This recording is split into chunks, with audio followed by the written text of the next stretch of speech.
Travaux qu'on a fait concernant l'impact du changement climatique sur la structure des réseaux trophiques. Donc c'était Camille Leclerc qui était en postdoc avec nous pendant 3 ans, qui est parti à l'université de Clermont-Ferrand, mais qui est revenu maintenant avec nous, mais à Lyon. Du coup, comme on a pu le voir hier, les indicateurs des CE ils étaient assez basés sur certains compartiments biologiques. Donc soit les poissons, soit le phytoplancton, soit les macro-invertébrés, et ils sont liés partiellement ou indirectement au fonctionnement des écosystèmes. Donc vu les données qu'il y avait à l'époque où ils ont été développés, ils étaient surtout concentrés sur l'eutrophisation et peu sur le changement climatique, parce qu'on avait surtout des données sur des concentrations de nutriments. Donc on sait que ce changement climatique et l'eutrophisation, ils affectent pas seulement la survie des espèces, mais aussi les interactions. D'où l'importance de prendre en compte les réseaux trophiques, parce que ces changements d'interaction peuvent se répercuter sur la structure des réseaux trophiques et donc le fonctionnement des écosystèmes. Donc on a parlé un peu de fonctionnement d'écosystèmes et de réseaux trophiques, mais je voulais juste revenir un peu là-dessus.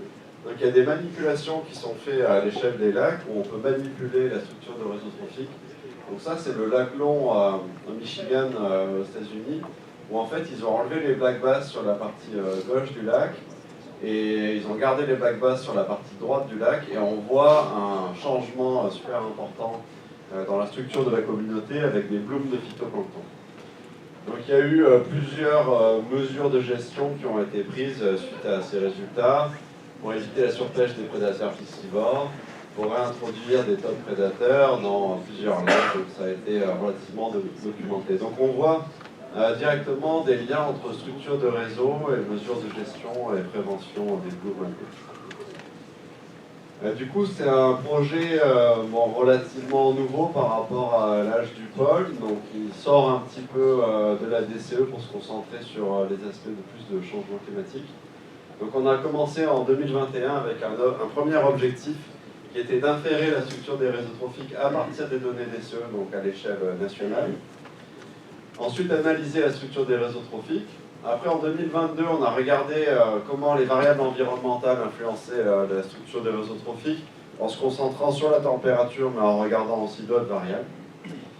Et finalement, en 2023, on a regardé comment les lacs ont changé en termes de température au cours des 30 dernières années, et si on pouvait voir une signature de ce changement-là sur la structure des réseaux trophiques. Donc pour les données DCE, donc on a utilisé les données poissons et macro-invertébrés, donc sur 67 plans d'eau en France métropolitaine.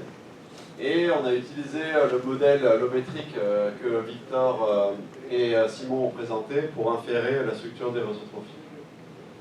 Donc une fois qu'on avait les réseaux trophiques inférés pour 67 lacs, comment est-ce qu'on caractérise la structure des réseaux trophiques? Donc là, ici, j'ai mis 2 exemples de réseaux trophiques, donc le barrage de Grandval et le barrage de réservoir de Marne-Lac des Champs-Coq, où on voit qu'on a des réseaux trophiques assez différents, mais la problématique, c'est comment on peut les comparer. Donc il existe en fait plein de métriques pour comparer les réseaux trophiques, il doit y en avoir, je ne sais pas, une cinquantaine peut-être. Et nous, on en a calculé 21, parce que ces métriques peuvent être redondantes en partie, et on les a analysées dans un espace multivarié. Donc ici, chacune des flèches, c'est une métrique, et chacun des points, c'est un lac. Donc on voit en fait qu'on avait 2 axes principaux. Donc sur le premier axe, c'est un axe qui est lié aux propriétés des taxons et des liens trophiques. Donc ici, sur la droite, on a des réseaux riches, bien connectés, avec beaucoup d'espèces. Donc on a des réseaux un peu comme ça, donc ça c'est une image un peu simplifiée. Et sur le deuxième axe, en fait, c'est la verticalité du réseau trophique. Donc là, on a des réseaux trophiques un peu moins complexes, mais avec des chaînes trophiques plus longues.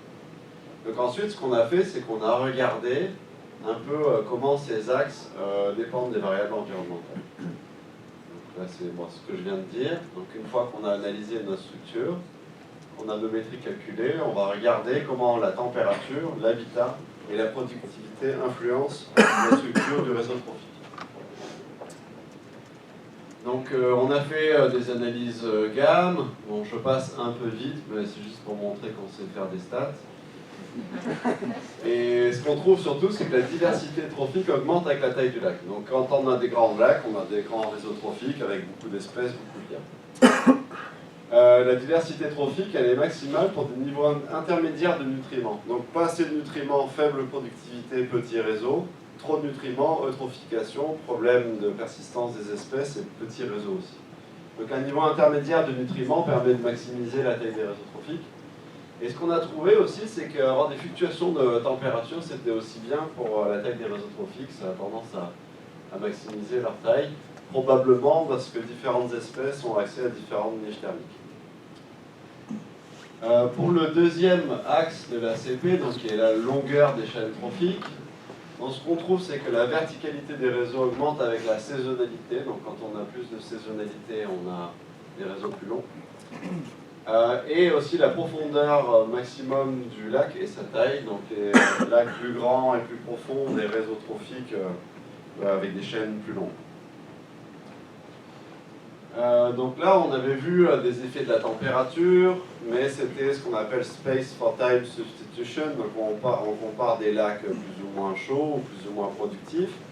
Mais le changement climatique, c'est une dynamique. Donc l'idée, c'était aussi de voir qu'est-ce qui se passe pour chaque lac donné en fonction de la vitesse à laquelle il se réchauffe. Donc pour ça, on a regardé des réseaux trophiques poissons seulement sur 257 lacs en France. On a inféré la structure des réseaux trophiques par les modèles allométriques et des informations sur le régime alimentaire des poissons. Et on a utilisé donc, les sorties du RNT, donc du Réseau National Thermie, de sa partie modélisation, donc à partir d'images satellites que Thierry a présentées hier. Donc ce qu'on constate, c'est que déjà quasiment tous les lacs français se réchauffent, et que les lacs chauds se réchauffent d'autant plus vite que les lacs froids. Et aussi, ce qu'on voit, c'est qu'on a une moyenne de réchauffement qui est nettement plus élevée par rapport à la température atmosphérique globale mondiale. Donc on a analysé ça, donc encore une fois des modèles un peu compliqués, mais je vais vous expliquer.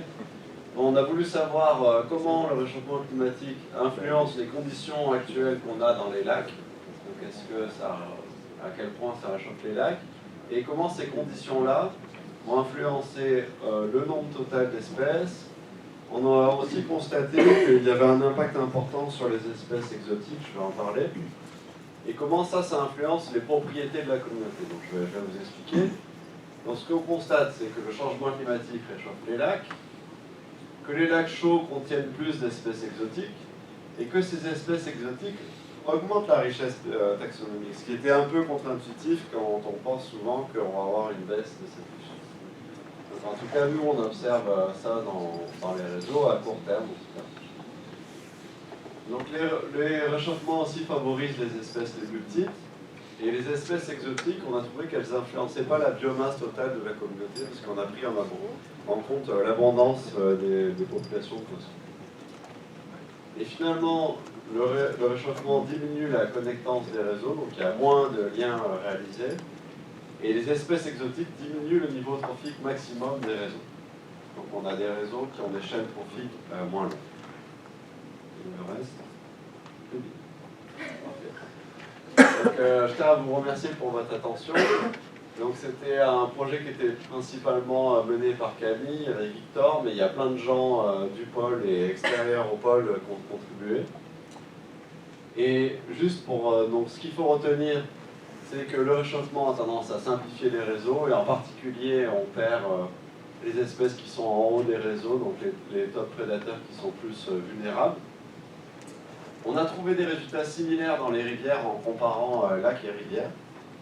Donc ça pose des questions sur le fonctionnement des écosystèmes. Est-ce que si on perd les top prédateurs, on va avoir un manque de contrôle sur les niveaux trophiques inférieurs? Ce qu'on constate aussi, c'est que cette simplification des réseaux a tendance à augmenter le succès d'invasion des espèces exotiques, et que ces espèces exotiques diminuent en fait la hauteur des réseaux trophiques. Donc on pourrait en fait avoir peut-être des boucles de rétroaction où les lacs qui sont envahis par des espèces exotiques deviennent encore plus sensibles à d'autres envahissements d'espèces exotiques. c'est pas un truc qu'on a testé, mais ce serait intéressant de regarder. Voilà. Et donc les perspectives pour 2025 et le futur. Donc on a vu que cette diversité trophique, donc ces structures de réseau trophique, est sensible aux variations environnementales, mais on ne sait pas encore si c'est plus sensible que les indicateurs taxonomiques développés dans le cadre de la DCE ou des indices basés sur la diversité fonctionnelle. Donc l'année prochaine, on va essayer de regarder quelle est la facette de la biodiversité qui est la plus sensible. Est-ce que c'est le réseau trophique? Est-ce que c'est la diversité taxonomique ou fonctionnelle? Et aussi, ce qu'on va faire, c'est qu'on va utiliser notre connaissance qu'on a sur les limites thermiques des espèces pour développer des indicateurs de vulnérabilité des espèces et des réseaux trophiques, et aussi de développer des modèles prédictifs pour essayer de savoir en fait dans combien de temps les espèces vont atteindre leurs limites trophiques et comment ça va impacter la structure des réseaux. Donc on va faire ça dans le cadre du pôle, mais ça intéresse aussi pas mal EDF à proximité des centrales nucléaires. Et aussi, on a eu un projet ERC pour travailler sur les limites thermiques, donc on va augmenter pas mal les forces vives sur ces aspects-là. Voilà. Merci.